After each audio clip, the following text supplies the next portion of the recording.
For today's video mga kapar, na ako din he, kay wala ko diha.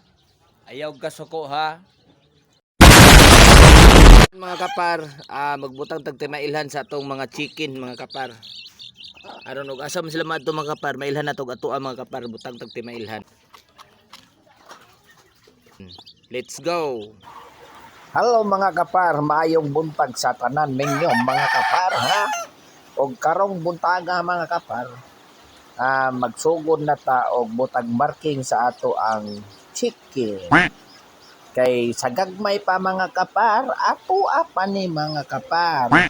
Labi nagpiso pa, ato pa na. Ya wala kay marking sa imong mga manok mga kapar, dali ra kay na ang kunon sa mga silingan mga kapar.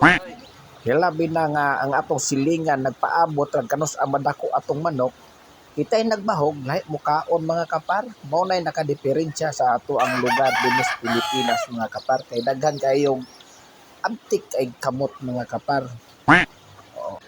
Mao na mga kapar nga kung naatay alaga ato agyong butang timailhan, kay kung ilang kuhaon ang atong mga manok mga kapar, mailhan nato mga kapar, kay kulang og usa ka kumagko. Mao na nga inig ingon nimo sa ila nga imuhan ng hayop, aw dili sila kadinay mga kapar, kay naa may ebidensya.